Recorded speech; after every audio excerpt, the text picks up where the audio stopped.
Hey, everybody. Hey, everybody. What's happening? It is the day that you all have been waiting for. Do you know what's really funny? When we said we got to turn on both cameras, we got two cameras on. Camera one, camera two, camera one, camera two. What movie is that from? I don't know. Oh, my goodness. Oh, wait, I don't think you were born. Probably not. Wayne's World. Remember when Mike Myers was like, camera one, camera two, camera two. In this Wayne's World 2, to be exact, that way. So all you young pups can't remember that stuff. So anyways, hope you guys are doing well. It's Wednesday. What's the day today? The 8th. 8th, July 8th. We are here. We've had an awesome day. We have the one and only sitting next to me over here, Dr. Justin Mosley, one of my closest friends, and also amazing Wellness Way Doc. They have the awesome office down in Tennessee area.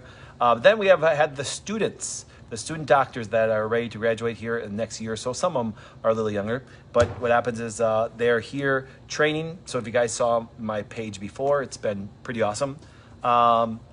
So it's been a great day. We have a live studio audience. We do have a live studio and stuff. So if we didn't have two cameras going at once, I'd probably pick it up and show you. So yeah, so we are going live. Lots of stuff to cover today. Now remember, please do me a favor. Please do me a good favor, because we are going to cover statistics first, and we're going to show what they're printing out there, and then we're going to show you. Then we're going to jump into our opinions. All right? Because once again, I always make it very clear. I've said this a lot. If a doctor tells you something, it doesn't matter what kind of doctor it is. Everything's an opinion. That's why, once again, if all of a sudden you don't like what they say you can go for a second opinion. Well, I tell the patient, say, well, what'd you give me? Well, it's the first opinion. See, but they do is they give their opinion and that people think it's fact. Well, I'm going to show you some stats and how they come to a conclusion.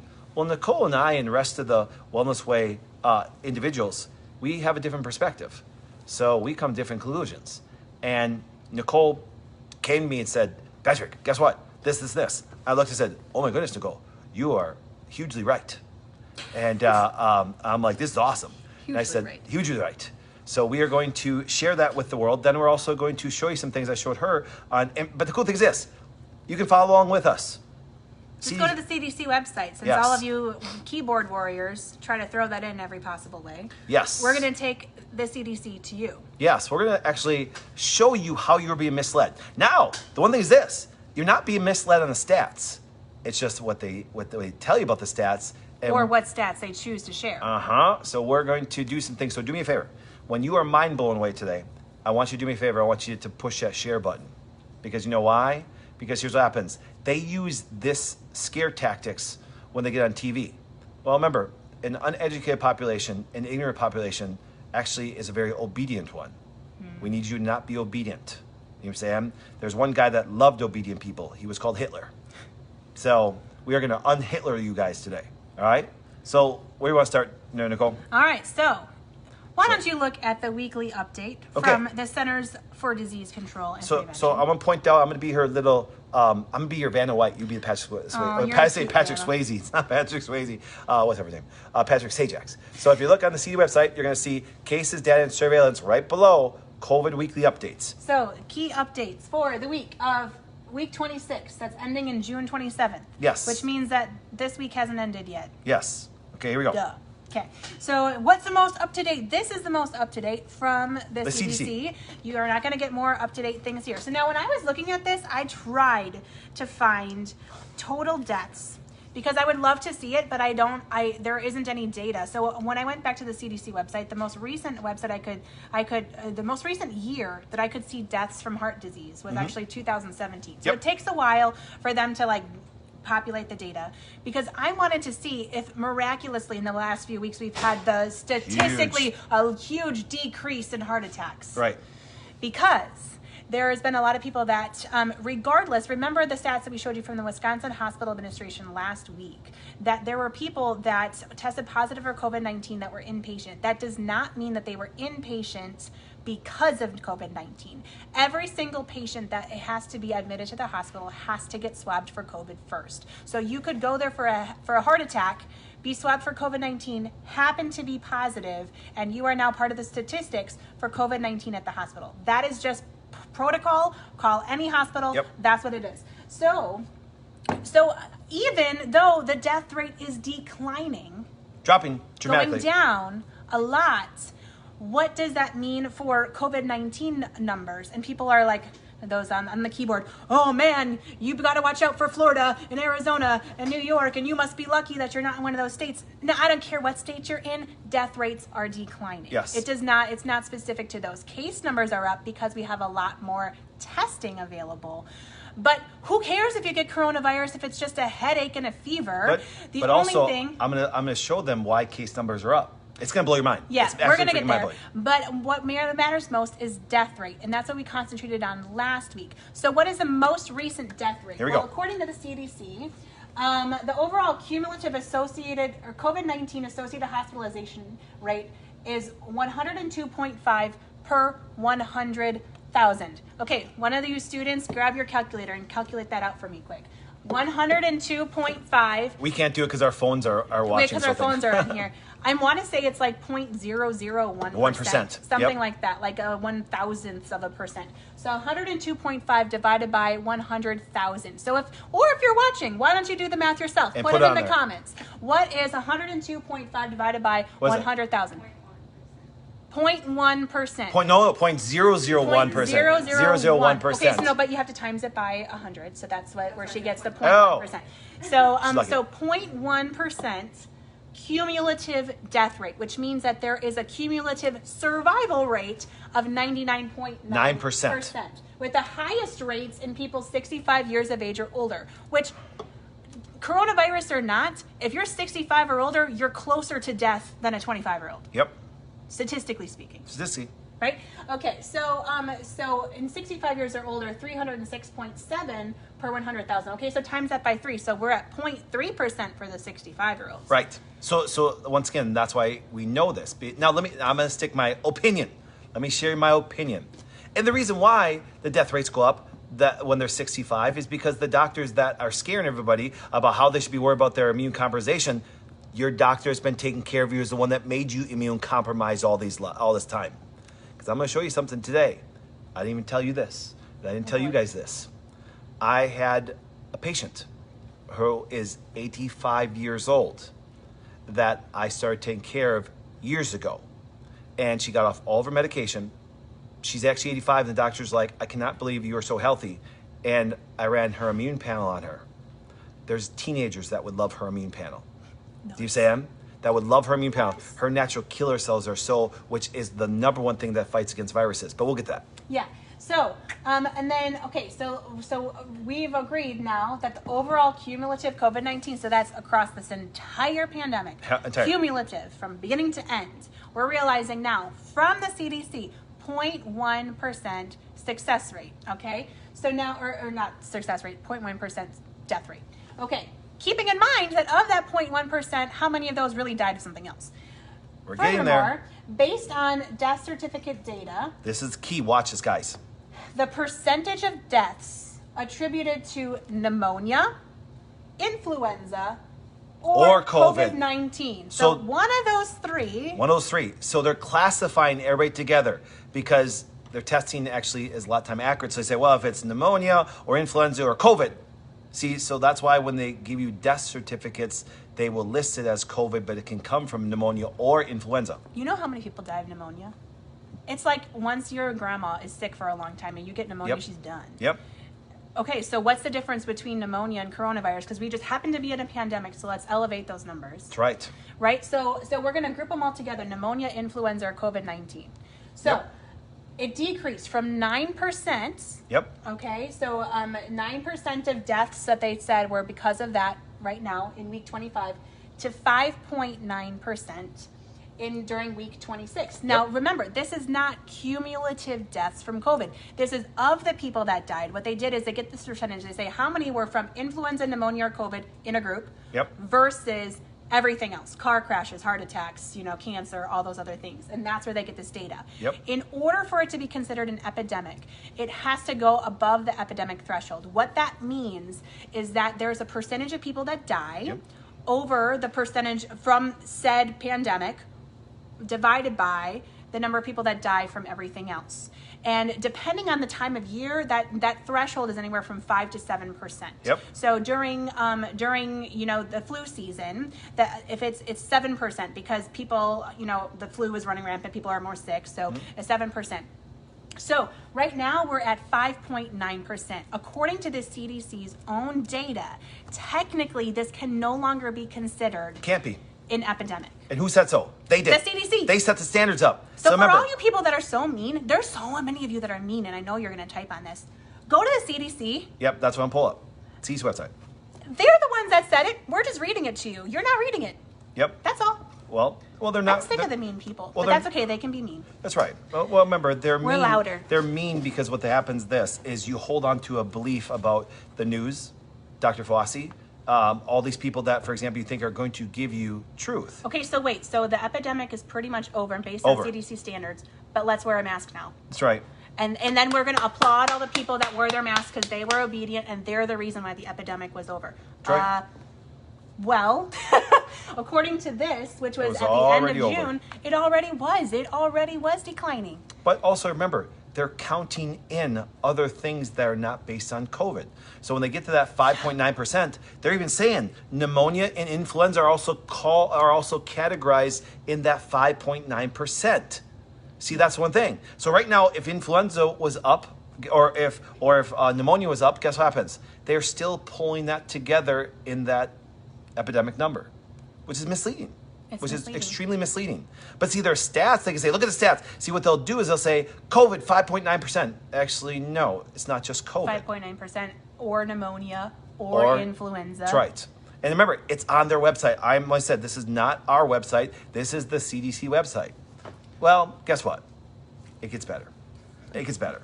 So I said, Take all it, right. Dr. Flynn. Yeah, I know. It's like, all right. So here you go. What I want you to think about is everybody is huge into cases. Now, let me make this very clear.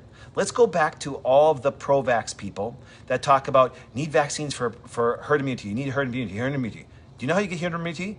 There's roughly a 70%, most immunologists say, if 70% of people have come in contact with it, guess what happens? There's the chance of it spreading by itself is pretty much done now. So 70%, which is a big chunk of population. So what happened is this. So I said, okay, so the idea of cases going up, I'm okay with. You know what I'm saying? Because if you truly want herd immunity and that's what you're trying to push with vaccines, well, then if everybody comes in contact with it, we're going to hit that 70% threshold in a certain amount of time. And then just like they did with Zika, it's either disappointed with Zika because it went through the population really quickly. And then by it went through so quickly, they were trying to develop a vaccine. And guess what happened? They had to stop. You know why? Because their herd immunity got created just by what? Natural selection. It went through people. Now, so I started to do, I said, listen. So you're going to be a better protection to those immune compromised if Yep. you actually get it and recover. Yep, exactly. Than if you don't and you live into a sterile bubble, right? That's right. That's exactly. So what is the sterile bubble doing to our immune systems, Doc? Well, you got to remember, your immune system has to constantly be responding to its environment. That's how it stays strong. You know what I'm saying? If you don't move your muscle, it deteriorates. There is the old saying, if you don't use it, you lose it. That even works for your immune response. Now, so let's go to the same website. I'm just pull a different page. Same website, go down, guess what? FAQ data and surveillance. So we're on the CDC website right now. Well, here's what happens. I was like, how is it that they're reporting so many positive tests or positives, corona cases that way? I'm going, there's not that many tests out there. There isn't. They don't even have a good testing method, but there's not that many tests being done. So I was like, all right, something's up here, okay? So I went to their website, and it says right here, understanding the data. Now, if this doesn't blow your freaking mind, nothing will, okay? But there's still people that, because they believe in doctors, and they believe in the CDC, and they believe in stuff like that, guess what happens? They will still deny it. That's why, guys, listen, you're not going to win everybody over. You can show them all the data they want, and they're still going to put their head in the sand. But you know something? I have a saying. When people put their head in the sand, you know what the best thing about this? That means their butt's up in the air, and that's when you walk by and kick it. Do you understand? You kick their butt. That being said, time for a butt kicking. Here we go. So watch this. Buckle Understanding up, the data. Now remember, I'm going to read exactly what it says here, so you can just go to the website. A COVID-19 case includes confirmed and probable cases and death. Hold the phone. Probable cases on here a couple months ago did not exist in language because I've been through this. Probable cases. So I'm like, all right. Now, the change was made to reflect an intern COVID-19 position. Whoa, what does that mean right there? They said, well, we're going to change what we call positive cases because we're taking this position. See, guys, think about this. A group of people that have an objective gets together and say, let's change criteria. Let's change criteria. Because it's like this. Cholesterol levels were always 240. Actually, believe it or not, when I even started practice, cholesterol levels were normal if you were at 240.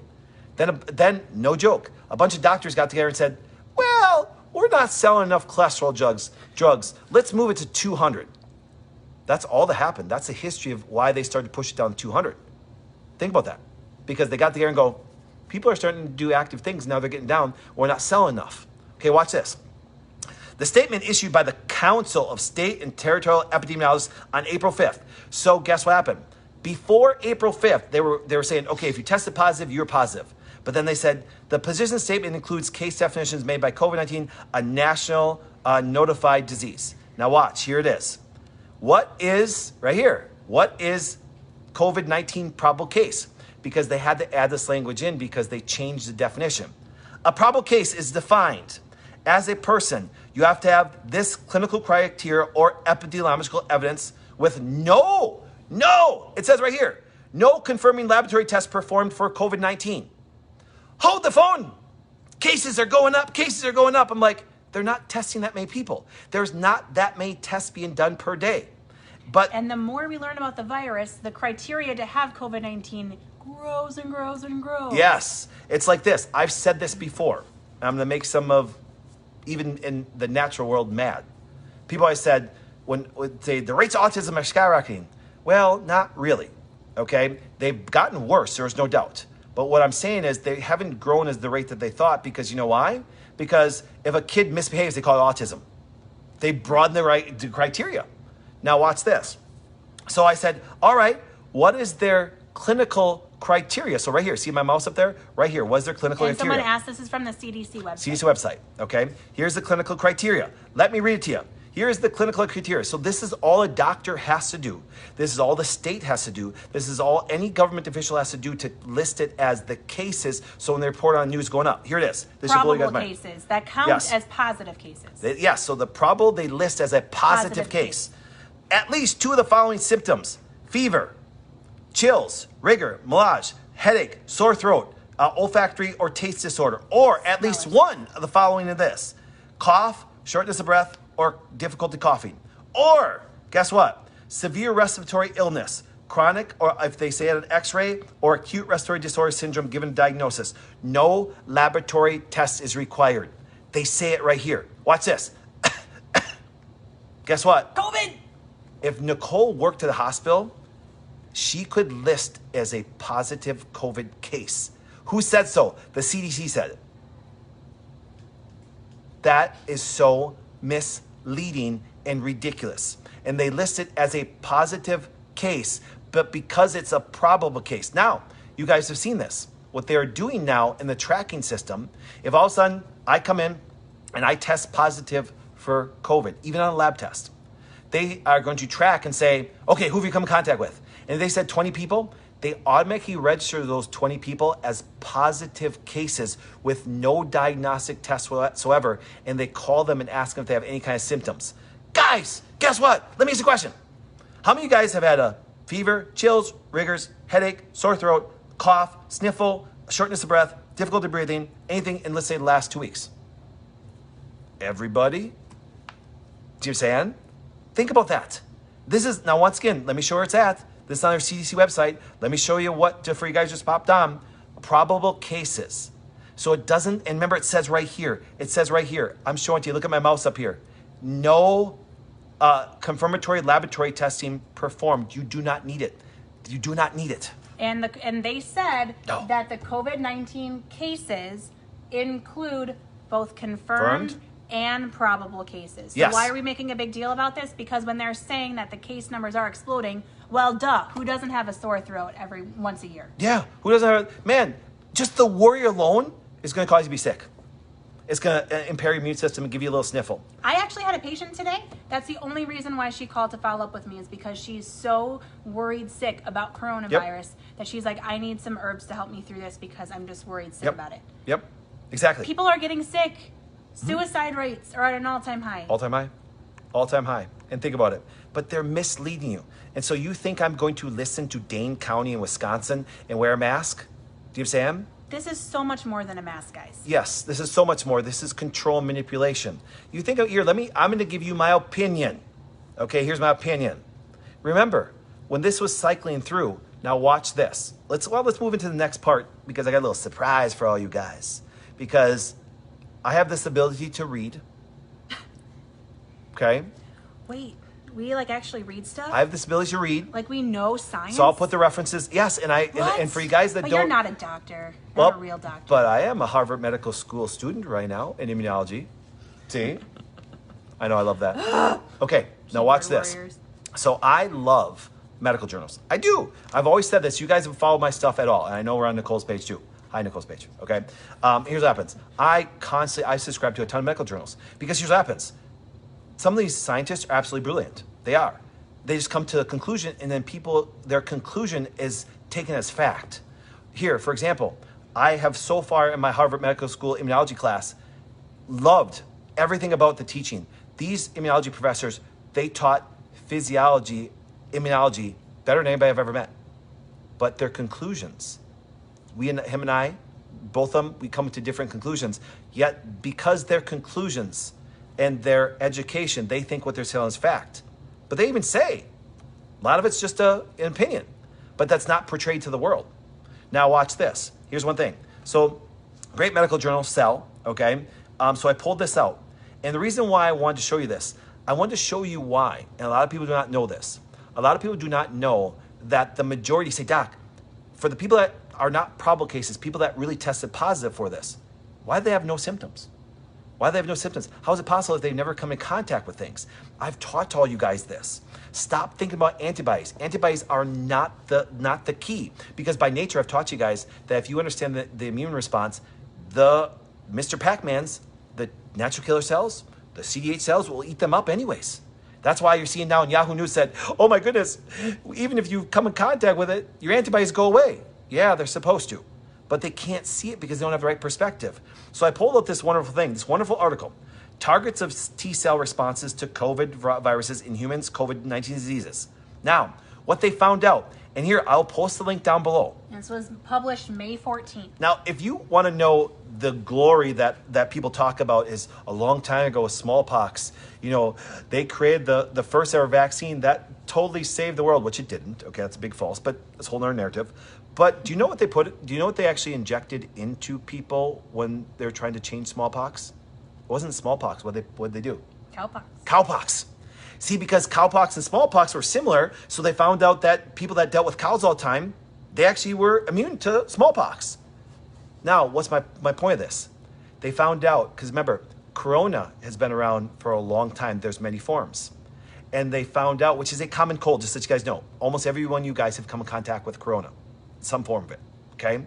They found out, but you don't hear this on Fox News, you don't hear this on CNN, you don't hear this on MSNBC, that guess what? If you come in contact with any of the other coronaviruses, guess this, oh, I love this, guys. Your CD4 and CD8 cells are there. They're there.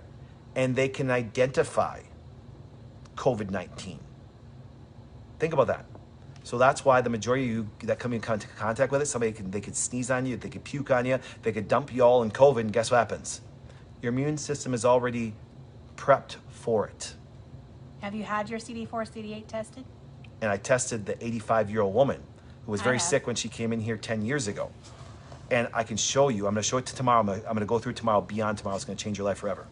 So get this. So the whole research article from a great journal.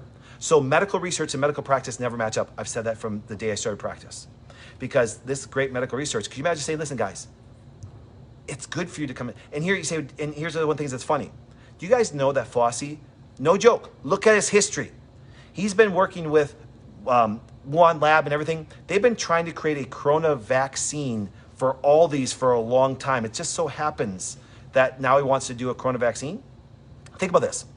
And do you know why his corona vaccine never made it to market? Because it killed too many people and hurt too many people. That's why it never made it. See, that's why they experiment with all the people in Africa. Because they kill them, who cares? No joke. That's why if you notice people in Africa, guess what? They hate Bill Gates. because they're all tied together and they're experimenting on third world countries. You want to build those people's immune responses. Stop using them as experimental petri dishes. See, in the United States today, we have an experimental petri dish. You know what it's called? The U.S. military.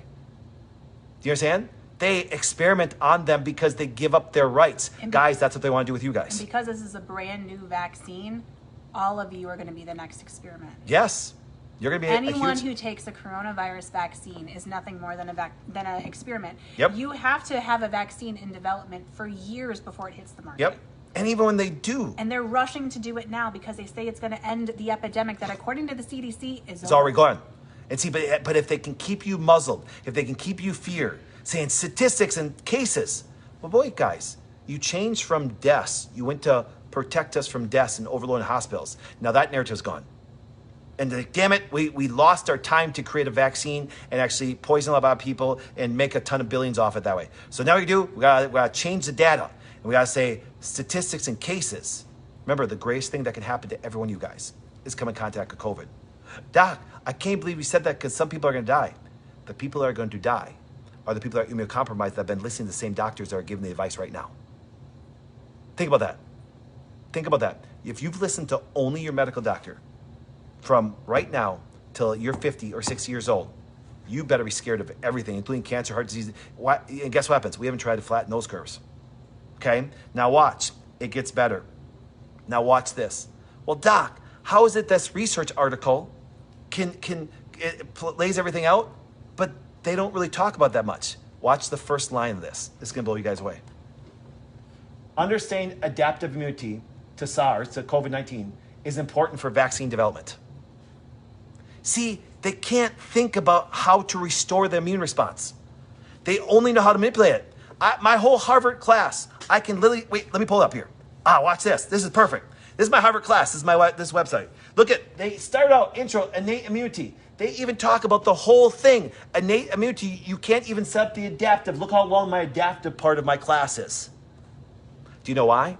Because the money and the manipulation and the things they're trying to do are all based on adaptive. Yet they even start with the innate immune response, but do you know why? There's nothing for the innate immune response. They don't know how to build it. They don't know how to feed the bone marrow. They don't know how to help the spleen. They don't know how to help all the organs, the thymus and all the glands. They don't. They're just saying, we got to get to the manipulative part. It's crazy, isn't it? And so this, even though these scientists were absolutely brilliant in their observation of all the corona and how it does what? It actually affects COVID-19. But guess what happens? They still don't know what to do because their perspective is all wrong. We should mic drop and mic off, but okay, what else we got there, Nicole? Yes. I got another great research article, but go on. No, go ahead. Here's the awesome part. I love this. I've been screaming for years because remember, my background immunology started in undergraduate. It didn't start, recently. I've been studying because that's why the whole Wellness Way approach is based on inflammation. It's just an immune response. But watch this. I love this. Another great medical journal. Robust T cell immunity, so Mr. Pac-Man's, so not antibodies.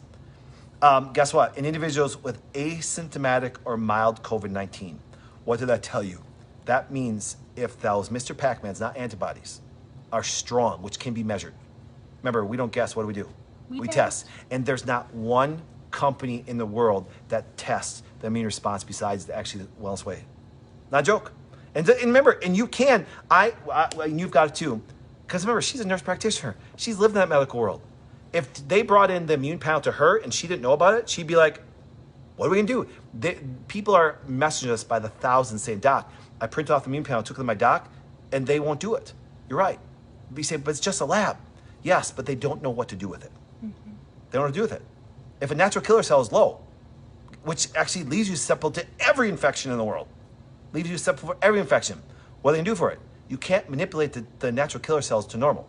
The only thing you can manipulate is antibodies. That's why I hear so much about antibodies. Yet the immune response is more based on natural killer cells and CD8 cells for you to survive any virus than is antibodies. Oh.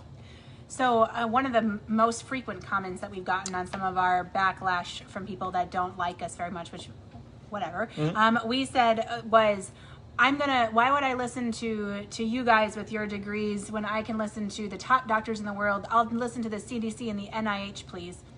We just gave it to you. Just gave it to you. Listen to them. But you can take any data. Data does not lie, but you can manipulate it to fit your agenda. Right. And that's what they have. Do you get it? They have an agenda. And we don't. What do we have to gain by telling people that the coronavirus is on the decline? Nothing. actually, funny part is, we make more money if you're scared. It's not a joke. Do you know why? Because people. I had one person. She's really nice now. We get along with her. She tried. She didn't know who I was and stuff like that. So she's like, yeah. The reason why they're doing videos is because their business probably dropped. Are you kidding me? We can't find enough doctors to work. You know what I'm saying? We're so swamped because I'm booked of out this. 2 months right now. It's ridiculous because you know why? Because people said, wait, your immune panel makes sense. Do you understand how many times I've had to talk people out of doing certain things? Do you say, try to talk them. They want to spend a bunch of money on this. I'm like, you don't need it. Yeah. You've been already doing all your stuff. You're good. Do you say it? And I have labs prove it. See, that's one thing. We don't base it on their symptoms. We don't base it on things that are there. We actually go back to the data. We don't make a penny off of labs either. No, we don't. We tell people to get tested, but we don't upcharge those. No. Well, that's what I'm saying. And on top of it, the immune panel is nothing more than I sat back because I was dealing with an HIV patient when I was 26 years old and said, we need to get these things tested. And I wrote them out and I wrote all the things we need to do. And I said, what should I call it? An immune panel. That's the genius of it behind it. I was just saying, here's all immune cells that actually protect us from all bacteria and viruses and things like that. And what happens, and if this one's low, it's a bad day. And so then we put that together and we started to get people tested on it. But see, the reason why, remember, there's a reason why a lot of things are not tested in the medical world is because they have nothing to manipulate. Yeah. Why don't doctors test certain hormones? Because they have nothing to manipulate it. Basically, what I learned in nurse practitioner school was unless you could take that information and justify a treatment, you don't order that information. Yep. So if someone had, if T4 and T3, for instance, of the thyroid wasn't going to influence my dosing of a thyroid medication, then it was not justifiable to order that. Exactly. Now, in order for me to understand how to best support the thyroid, I need to know everything about the thyroid because I'm coming at it not just from a prescriptive standpoint, but from the wellness way approach. And so in order for so they have such limited data, the only data that they will allow you to actually collect and be reimbursed by insurance companies are the ones that have a treatment to match. Yep. So where is there going to ever be that I'm sick of the treatments, I'm sick of the pills, I'm sick of the runaround, heal me? Right. There's not going to be a thyroid medication that's going to get rid of your thyroid problem. Nope. Even if it's Armor or Nature Throid. Do you say Even the good ones. Even the ones that actually, for example, are going to be better. And that's when I'm in internal medicine during my rotation, seeing people in their 60s, 70s, 80s that are on 30, 40 different medications because this causes this, so you have to protect their kidneys with that and replace the electrolytes here. And now they're depressed, so you have to give them some of that. Yep. With no plan to ever get off of them. Exactly. And so what we want to show you is how, with the Wellness Way approach, by understanding how your body works, not how disease affects the body, but how your body is supposed to function in spite of viruses and diseases, exactly, will set you up for success. Okay, so I did it. Guess what happens? Now I'm going to cover this tomorrow, but here's an 85-year-old woman's immune panel. Look at those natural killer cells. They're gorgeous. Look at those CD8 cells. This woman who's 85, not only she doesn't fear pneumonia, influenza, or even COVID, is because she understands where her immune response is at and how she's going to adapt to everything coming at her. She's 85. I can show you, no joke, 23-year-olds that don't have it this good. Do you understand? But she took action when she was 75. Now, a lot of medications and said, Doc, I need to get off these. And you know, it's really funny. I love this conversation because you know who this is. The two best friends, remember? They come as best friends, and they're both, one's 84, one's 85. And they actually got off all their medication. They actually are living a better life than they ever could imagine. And their doctors even say, I cannot believe at your age you don't take any medication. See, they can't even picture an 85-year-old person actually not taking a medication, on top of it having a better immune panel than most young people. But this was not by accident. This was not by accident. This was planned. I'm going to cover this tomorrow night to show you once again, where this person is at. So hope you learned something today. There's been quite a few comments saying that they wish they could learn from us. Can I tell them they can? Sure. You can. We created recently something called the Wellness Way Academy. Yep. And we are opening enrollment. You're out of my camera. There you go. We are opening enrollment for the fall semester starting August 30th. So if you are a stay-at-home mom that's super passionate, that wants to take this message to the world, if you're a nurse that wants to change the direction of your career, if you are anyone that wants to learn from us about and the nitty-gritty on walking someone through a Wellness Way patient, that's available to you. So you can go to thewellnesswayacademy.com. Yes. Short commercial. So I wanted you to know about that. It works, and it works awesome. But big picture, COVID deaths are on the decline, even though it's COVID plus influenza plus pneumonia. Yep. And at top, remember, an epidemic is not based on cases. It's based on deaths. And it's currently it's at the epidemic threshold. Yep. And so, therefore, we're already on the way out. And it had put this on record. It had nothing to do with the vaccine. Nothing. Vaccine's not here yet. And because on April 5th, when they saw this going down, they changed the criteria for recording. So it's right on their website. It's right here. It it's changed on there from confirmed cases through testing to right here. To confirmed plus probable cases. It's on So, FAQ, COVID data and surveillance. It's sorry right there. if you had a sore throat and the sniffles last week. I did. Yep. I had COVID. You did? Awesome. I'm here to tell the tale. There you go. So there we go. So I've got COVID. And the fiber is, I pray to God I've gotten it and stuff like that. And anybody knows if somebody has it, let me know. Do you understand? Because I think it's one of the greatest things that you can come in contact with. Because the only way that you build your immune response is by getting that signal. Who said so? Even Harvard Medical School in my class. hope you learned something today. Don't let them fear you. That's right. All right, guys. God Have a bless great you. night. Have a great night. Bye.